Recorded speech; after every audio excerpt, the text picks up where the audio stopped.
ቃል ለዘላለም ሰባራ ያደርጋል። ቃል ለዘላለም ይጠግናል።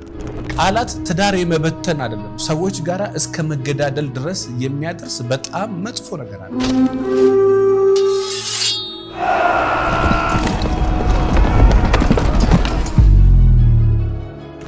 ጊዜ የምትፈልጊ ከሆነ በቃ ገንዘብ አትፈልጊ። ገንዘብ የምትፈልጊ ከሆነ ጊዜ አትፈልጊ። ፍቅረኛሞችም አንቺና እሱ መግባባት ሳትችሉ እኔ እናንተ መቼ ነው የምንጋባው ብለሽ ከጠየቅሽ ጥያቄው ትክክል ነው። መጀመሪያ ተግባቢ ከሱ ጋር። ሰዎች የሚጠይቁት ነገር ራሱ የማያውቁበት ዘመን ቢሆን በጣም ከባድ ቃላት ነው የሚናገሩ።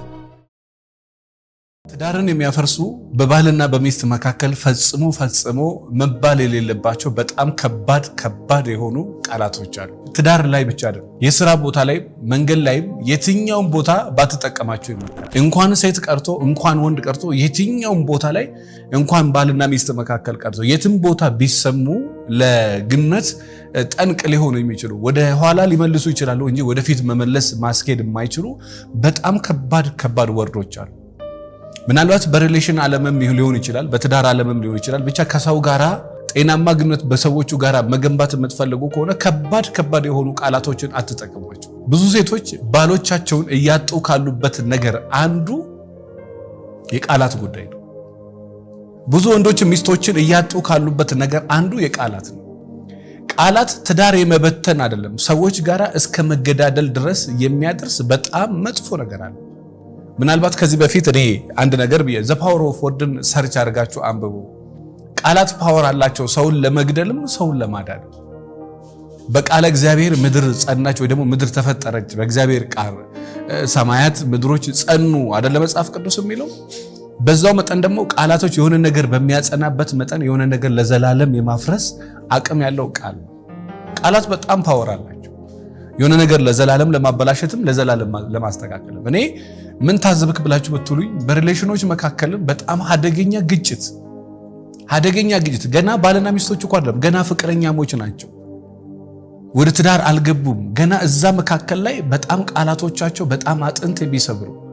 እንግዲህ በአንድ ቃል ሰበብ የሆነን ሰው በምትማርክበት፣ በአንድ ቃል ሰበብ የሆነን ሰው ሰባራ በምታደርግበት በዚህ ዘመን በተለይ ሰዎች ሴንሲቲቭ የሆኑበት ዘመን ይሄ ዘመን፣ ምንም ነገር መሸከም የማይችሉበት ዘመን ይሄ ዘመን። ለምን ብላችሁ ብትሉ ድሮ ቢሆን ይሄ ሸክሞቻችን ብዙ ቦታ ያናል እንደዚህ የተወጣጠሩ አይደለም።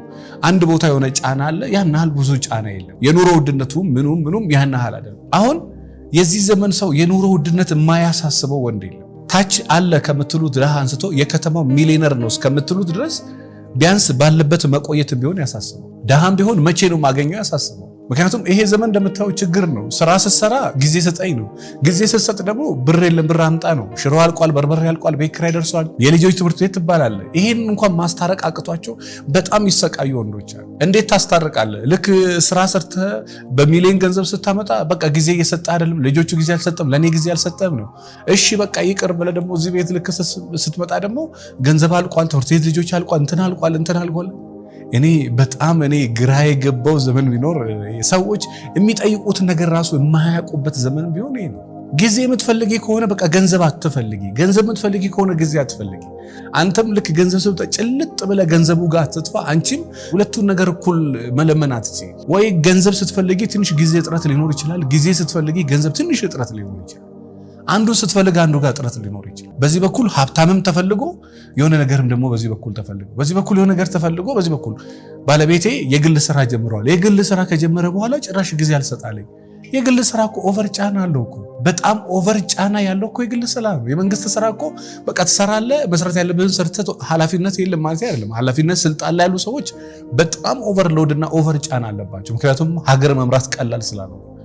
ነገር ግን የግል እንትን የሚሰሩ ሰዎች ደግሞ ቢያንስ የራሳቸውን ድርጅት ነው ራን እያደረጉ ያሉት። የሆነ ያህል ጊዜም አላቸው፣ የሆነ ያህል ደግሞ ጊዜም የላቸው። የሆነ ያህል ጫና ይቀንስላቸዋል፣ የሆነ ያህል ደግሞ ጫና ይበዛባቸው። በዚህ መካከል የሆነ ቃላት ልክ ሲነገር ይሄ አጥንት የሚሰብሩ ቃላቶች፣ እኔ ሴቶች ታውቁታላችሁ፣ ወንዶችም ታውቁታላችሁ። ወይ ፍቅረኛ ከሆንክ ታውቀዋለህ ምን አይነት ቃላት አጥንቷን እንደሚሰብር። ሴትም ደግሞ ምን አይነት ቃል ባለቤትሽን አጥንቱን እንደሚሰብር ጠንቅቀሽ ታውቂያለሽ። እነዛ ወርዶች በጣም አደገኛ ናቸው። ሰዎችን እስከ ማገዳደል ድረስ የሚደርሱ እነዛ ቃላት ባትጠቀሚያቸው ይመከራል። አንተም ብሎ ወንድ ሊሆን ይችላል፣ ወንድ ሁን እስኪ ሊሆን ይችላል፣ አንተ እኮ እንዲህ ሊሆን ይችላል። በጣም አጥንት የሚሰብሩ ስሜትን የሚረብሹ ወዲያው ሰዎቹ አግሬሲቭ እንዲሆኑ ከሚያደርጉ ነገሮች አንዱ ቃላት ናቸው። ስለዚህ ቃላቶቻችሁን በጣም ሲበዛ ተጠንቀቁ። በተለይ ሴቶች፣ በተለይ ወንዶች። ወንድም ከሆንክ ይሄ የማይሰማት አታስመስል። የማይሰማት መስላ ቁጭ ትላለች እንጂ የሆነ መጥፎ ቃል የማይሰማት ሴት እዚህ ምድር ላይ ነው። በተለይ ደግሞ ከሪሌሽን ዓለም ወጥታችሁ ትዳር ውስጥ ገብታችሁ ትዳር ውስጥ ያላችሁ ሰዎች በጣም ሲበዛ ተጠንቀቁ። የእውነት ሁለት ነገሮች አሉ። ይሄ ቅድሚያ የሚሰጣቸው ነገሮች ይሄ አንደኛ ሁለት ነገር ፈልገን አንደኛው ግን ቅድሚያ የሚሰጠው ነገር። ለምሳሌ ባለቤት ካንተ አልጋ ከለየች በጣም ኢምፖርታንት ቶሎ መስተካከል ያለበት ነገር ያንተና የሷ ሰላም፣ አልጋው አይደለም። መጀመሪያ መስተካከል ያለበት አንተና እሷ ሰላም ነው። ያንተና የሷን ሰላም በቃ በሰላም ዋልሽ ወይ በሰላም አደርክ ወይ ደህና ነህ ወይ ሰላም መባባል ከቻል ከዛ በኋላ ሴክሱን ትቀጥላለህ። አንተና የሷ የሰላም ጥያቄ ባለበት ቤት ላይ የሴክስ የገንዘብ ምናምን ብላችሁ ብታወሩ ተሳስታችሁ። ፍቅረኛሞችም አንቺና እሱ መግባባት ሳትችሉ እኔ እናንተ መቼ ነው የምንጋባው ብለሽ ከጠየቅሽ ጥያቄው ትክክል አይደለም። መጀመሪያ ተግባቢ ከሱ ጋር። ምናልባት ከሱ ጋር የሚያገናኝሽ ነገር ጋር ተገናኝ፣ የሚያመሳሰልሽ ነገር ጋር ተመሳሳይ። ከዛ በኋላ ከተግባባሽ በኋላ ራሱ ጊዜው ይናገራል፣ ራሱ ወቅቱ ይናገራል፣ ራሱ ሁኔታው ይናገራል። ባልሽ መሆን እንዳለበት፣ ሽማግሌ መላክ እንዳለበት፣ ወይ ደግሞ ሚስት ሴክሱን ማስተካከል እንዳለባት፣ ንብረቱን ማስተካከል፣ ብዙ ነገር ይታወቃል። ምን ሲሆን መጀመሪያ ሰላሙ ሲስተም መጀመሪያ መስተካከል የሚገባውን ነገር ትተክ መስተካከል ይሄ ማይነር የሆነ ሁለተኛ ሶስተኛ የሆነ ነገር ላይ ጊዜህን ብትገል ችግሩ ያንተ። ትዳርን የሚበትኑ የሁለት ባልና ሚስቶችን ወይ ደግሞ ፍቅረኛሞችን ህይወት ከሚበታትን ነገር አንዱ ቃላት ነው። ቃል ለዘላለም ሰባራ ያደርጋል። ቃል ለዘላለም ይጠግናል። በቃለ እግዚአብሔር ሰበብ ምድር ምን እንደሆነች የእግዚአብሔር ቃል ሰማይና ምድር ያልፋል፣ ቃሌ ግን ራሱ አያልፍም ይላል። እንግዲህ ይሄ በጣም ፓወር ያለው መጽሐፍ ቅዱስ ውስጥ በጣም ቃል የእግዚአብሔር ቃል ያ ቃል ደግሞ ወረድ ብሎ ልክ ስል በእኛ ትርጉም በእኛ መንገድ ልክኛ ልክ ስናወራው እኛ ደግሞ የምናወራው ይሄ ቋንቋ አንተ የምታወጣው አንቺ የምታወጪው አንተ የምትናገረው ንግግር እኔ የምናገረው ይሄንን ንግግር ነው። ያኛውን ቃል ሳይሆን ይሄኛው ንግግር። ያኛው በጣም ፓወር አለው። እዚህ ምድር ላይ ቃል ነው ፓወር ያለው ነው ነጥብ። ስለዚህ ትዳር የሚያፈርሱ ቃላቶች አሉ። ባልና ሚስቶች እኔ ባለቤቷን የምትይዘው ሴት ነች። በቃላት ጨምሮ አይደለም ባለቤቷን የምትይዘው። ቃላቱ ለዘላለም ሊያርቀው ሊችል ይሆናል እንጂ ባህል አድርገው ወደ ቤት አይመልሰው። ሚስቱን ወንድ ልጅ ከሚይዝበት ነገር አንዱ ቃል ነው፣ አንዱ ደግሞ ተግባር።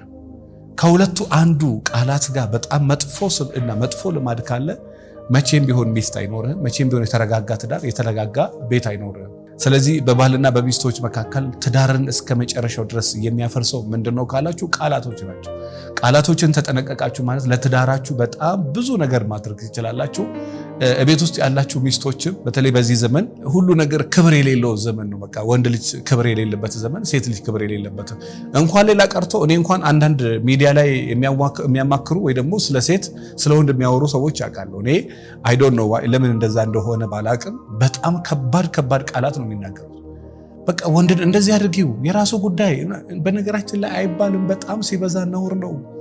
እንደው አባት የሌለው የሆነ እንትን ሆኖ እንጂ የሚቆጣጠረው አካል ቢኖር በባልና በሚስት መካከል ተፋቱ ወይ ደግሞ ፍቺን የሚቀሰቀስ ነገር መዝራት በኢትዮጵያ ሕገ መንግስት ወንጀል ነው፣ አደገኛ ወንጀል ነው። ማን ይጠይቅ እንጂ ፍቺን መምከር ወይ ደግሞ ለፍቺ የሚያነሳሳ ነገር መምከር በኢትዮጵያ ሕገ መንግስት ሕግ በጣም አደገኛ ወንጀል። እኔ ምናልባት አማካሪዎችም ካላችሁ በጣም ተጠንቀቁ። ይሄ ሚዲያ ሶሻል ሚዲያ ላይ ስለ ጋብቻ የሆነ ነገር አድቫይስ የምታደርጉ ሰው በጣም ተጠንቀቁ።